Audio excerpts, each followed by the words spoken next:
JVS, myself Dr. Rekha Kanwar, Assistant Professor, Department of Panchkarma, Faculty of Ayurvedic Science at Jyoti Vidyapeeth, Women's University, Jaipur, Rajasthan. Today I will discuss परिहार विषय। पंचकर्म में कल अपन ने पढ़ा था संशोधन के गुण।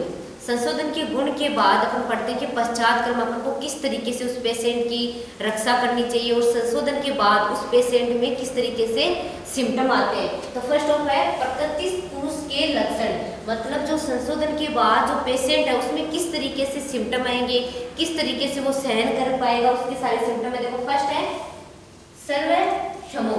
सर्व मतलब सभी प्रकार के, क्षमो मतलब है सभी प्रकार के जो आहार है, जिस तरीके से बता रहे कि षड्रस मधुर अम्ल लवण कटु तिक्त कसाय, इन 6 रसों को मतलब सहन करने में सक्षम हो जाएगा। देन विहार, किसी भी तरीके का विहार को पालन करने में भी सक्षम हो जाएगा। देन सेकंड है है संसर्गो। है संसर्गो मतलब है जो मल मूत्र है उनका प्रॉपर रूप से विसर्जित होने लग जाएगा। जैसे कॉन्स्टिपेशन की दिक्कत नहीं रहेगी, डिस्यूरिया की दिक्कत नहीं रहेगी, मूत्र कृष्णा वगैरह है, इन सब की कोई भी दिक्कत नहीं रहेगी। फिर थर्ड है रति युक्त है, मतलब आसानी से, रति मतलब प्रेम पूर्वक आसानी से क्या हो जाएगा इसका किसी भी चीज को मतलब रुचि होना, मतलब जैसे ये काम करना है, ये काम करना, उसमें प्रॉपर उसकी रुचि हो जाएगी। फोर्थ है स्थिर इंद्रिय। इंद्रिया क्या हो जाएगी अपने स्थिर हो जाएगी, वो प्रॉपर इंद्रिया अपने फंक्शन करने में सक्षम हो जाएगी। ठीक है। और देन है फिफ्थ बलवान। जो पेशेंट है उसमें क्या हो जाएगी बल की उत्पत्ति हो जाएगी। जैसे अपने संशोधन के गुण में पढ़ा था बलम पुष्टि अपत्य वृष्टा से जायते, मतलब शरीर में बलवान हो जाएगा। किसी भी प्रकार का कार्य हो गया, फिजिकल एक्टिविटी हो गई, जो शारीरिक क्रिया मानसिक है उनको भी करने में सक्षम हो जाएगा। सिक्स्थ है सत्व संपन्नो। सत्व संपन्न है इसका मतलब जो अपने परवर सत्व है, मध्यम सत्व है, आवर सत्व पढ़ते हैं, तो ये क्या हो जाएगा परवर या मध्य सत्यम मतलब सत्व संपन्न हो जाएगा, प्रॉपर कोई भी कार्य करने में सक्षम। विज्ञ है प्रकृति गत है, इसी तरीके से इसको प्रकृति पुरुष के लक्षण को जानना चाहिए। ये कहाँ पे है रेफरेंस चरक सिद्धि के 12 चैप्टर में। याद रखना सर्व क्षमो मतलब सभी प्रकार के आहार विहार को करने में सक्षम हो जाएगा। कौन प्रकृति पुरुष के मतलब जो संशोधन होने के बाद पेशेंट। फिर बोला है संसर्गो मतलब प्रॉपर तरीके से उसके मल मूत्र का विसर्जन होने लग जाएगा। रति युक्त मतलब प्रेम पूर्वक सभी कार्य को करने में इच्छा हो जाएगी उसको, और स्त्री इंद्रियां स्थिर हो जाएगी, प्रॉपर अपना फंक्शन करेगी। और बलवान पेशेंट का जो भी रोगी है उसका शरीर क्या हो जाएगा बलवान हो जाएगा, फिजिकल एक्टिविटी बढ़ जाएगी। देने सत्व संपूर्ण। सत्व संपूर्ण मतलब उसका सत्व है जो पावर है इम्यूनिटी पावर वो भी बढ़ जाएगी। वो सब क्या है विज्ञ प्रकृति, सबको जान रहे क्या है प्रकृति पुरुष के लक्षण है। नेक्स्ट इन्होंने बता रखा है कि जो अपन ने पुरुष के जो रोगी है पेशेंट है उसके अपन ने जो भी पंचकर्म करवाया उसकी अपन को किस तरीके से रक्षा करनी चाहिए उसकी उपमा बता रखी है। तो देखो जो संशोधित पुरुष है, संशोधित पुरुष की रक्षा की उपमा, ठीक है। तो मतलब जो पुरुष को संशोधन करवा दिया अपन ने उस पुरुष की अपन को प्रॉपर रक्षा भी तो करनी है। उसके लिए उपमा बताइए कि शून्य देहम। शून्य देहम, शून्य देह मतलब जिसका संशोधन करने के बाद शरीर दोष रहित और मल रहित हो गया, मतलब जो दोष धातु मल से दूषित शरीर था उससे दोषों से रहित हो गया हो, मतलब शून्य देह हो, प्रॉपर शुद्धि हो गई हो। प्रतिकारम असहिष्णु परिपालियत, उसका अपन को किस तरीके से अपन को पालन करना है, मतलब उसके लिए लाइन है फर्स्ट वन है यथा अंडम तरुणम। फर्स्ट क्या है यथा अंडम तरुणम। यथा मतलब जिस प्रकार जो नया अंडा होता है तरुण अंडा उसमें कलल भरा रहता है, अगर उसको अपन स्लोली धीरे धीरे कहीं ले एक स्थान से उठा के दूसरे स्थान पे लेके जाएंगे तो उसमें उसकी जो भी उसकी शारीरिक प्रवृत्ति फिजिकल होगी, जो भी उसका विकास है वो प्रॉपर होगा। अगर उसको अपन ने हिला डुला के ऐसे वैसे लेके गए तो उसका पूरी मतलब तरीके से शारीरिक विकास कंप्लीट नहीं हो पाएगा।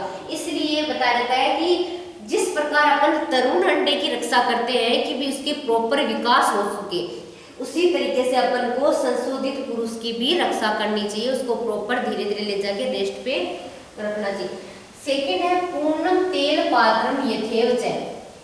पूर्णम तेल पात्र यथेव च मतलब जिस प्रकार कोई जैसे पात्र है उसमें अपन तेल डाल देते हैं, तेल डालने के बाद अपन मतलब उसको किस प्रकार से एक स्थान से उठा के दूसरे स्थान पे रखते हैं स्लोली धीरे धीरे, ताकि वो तेल उस पात्र से बाहर ना गिरे। उसी प्रकार अपन को जो संशोधित पुरुष है उसको रक्षा करनी चाहिए कि उसको एक स्थान से उठा के दूसरे स्थान पे लेके जाए तो उसमें कुछ मतलब उसको चक्कर वगैरह डिजीनेस वगैरह ये वगैरह ना आए। तो ये दो उपमा हो गई। फर्स्ट हो गया यथार्णम तरुणम, सेकेंड है पूर्णम केल पात्रम यथेव च। थर्ड बता रखिए गोपाल एवं दंडिका। गोपाल एवं दंडिका की मतलब जिस प्रकार गवे चराने वाला अपनी गवों को कि इधर उधर ना भटके उसके लिए डंडा रखता है, उसी प्रकार अपन को कि जैसे वैद्य है तो वैद्य पेशेंट को अगर वो पेशेंट पश्चात क्रम अगर वो प्रॉपर आहार का पालन नहीं कर रहा है, प्रॉपर विहार का पालन नहीं कर रहा है, जिस तरीके से अपन ने बताया किस तरीके से और आगे मैं बताऊंगी, उसका अगर प्रॉपर पालन नहीं कर रहा है तो वैद्य जो डॉक्टर है वो पेशेंट के लिए कठोर शब्दों का यूज कर सकता है। ये यहाँ इसकी लाइन पे ये है, क्योंकि जैसे गोपाल दंडिका का मतलब वैसे वो कठोर शब्दों का प्रयोग कर सकता है। सर्वस्माद अपचारता, ये क्या है इसकी संशोधित पुरुष की रक्षा की उपमा। मतलब 3 पॉइंट है किस तरीके से अपन संशोधित पुरुष की रक्षा की उपमा मतलब अपन कठोर शब्द भी यूज कर सकते हैं, कब जब वो प्रॉपर उसके आहार विहार का पालन ना करे। फर्स्ट है यथा अंडम तरुणम, तरुण अंडे के समान रक्षा करनी चाहिए। सेकंड है पूर्णम तेल पात्रम यथो, मतलब जिस प्रकार भरा हुआ जो पात्र तेल का उसको किस तरीके से अपन को एक स्थान से दूसरे स्थान पे रखना है, उसी तरीके से संशोधित उसकी रक्षा करनी चाहिए। अब थर्ड बता रखा है कि विहार, कि जो पेशेंट है संशोधित पुरुष उसके बाद उसको किस तरीके से विहार करना चाहिए, उसके लिए अष्ट महादोष कर भाव बताए गए हैं। अष्ट महादोष कर भाव, अष्ट मतलब संख्या से लिया गया 8 दोष उत्पन्न करने वाले, महादोष कर मतलब जो 8 मैं भी बताऊंगी आपको, अगर उनका अपन ने प्रॉपर पालन नहीं करा, किसने जो पेशेंट को अपन ने शोधन करवाया, शोधन मतलब पंचकर्म में से कोई सा भी पंचकर्म करवाया, अगर इन 8 का वो पालन नहीं करा तो उसको दोष उत्पन्न हो सकते हैं। तो फर्स्ट है उच्चीर भाष्य, उच्चीर भाष्य रथक्षोभ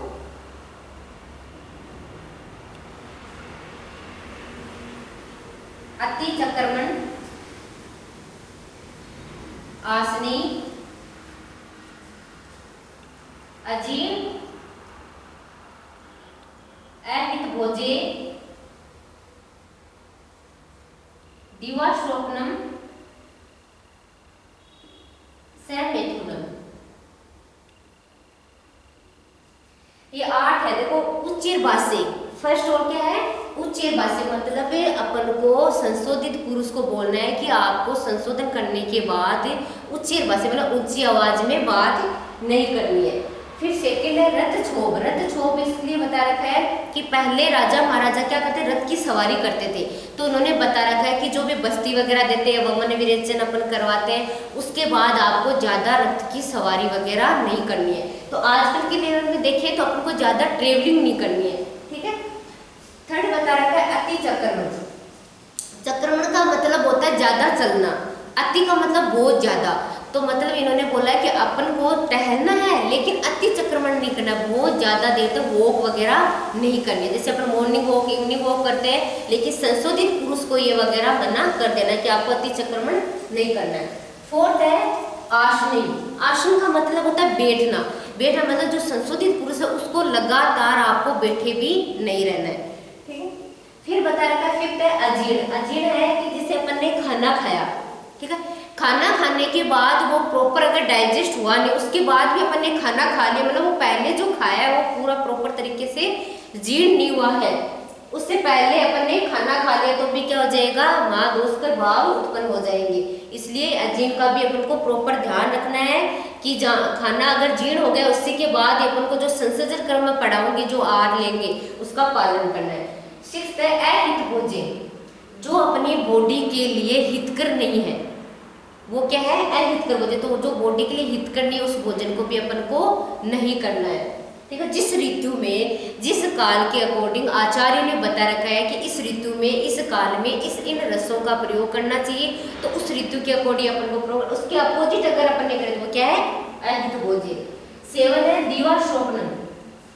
दिन में सोना वैसे स्वस्थ पुरुष के लिए भी मना है, लेकिन ये प्रकृति पुरुष है, जो संशोधित पुरुष है, उसको भी बिल्कुल मना करा गया है कि दिन में बिल्कुल भी नहीं सोना चाहिए, क्योंकि दिन में सोने से कफ का प्रकोप होता है। कफ क्या है, डिजीज को उत्पन्न करने वाला, तो वो क्या करेगा, दिन में सोने से वापस कफ दोष बढ़कर महादोष प्रभाव को उत्पन्न कर देगा।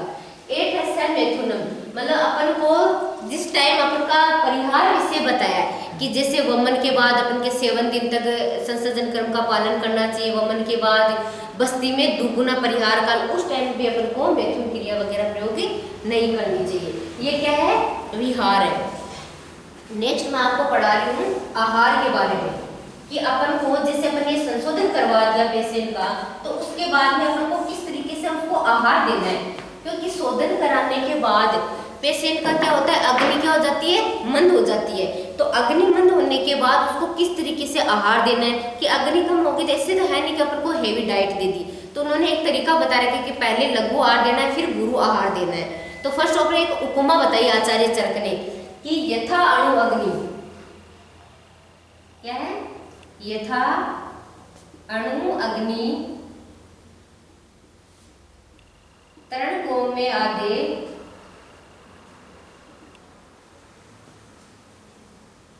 अग्नि संदुक्ष्यमाणो भवति।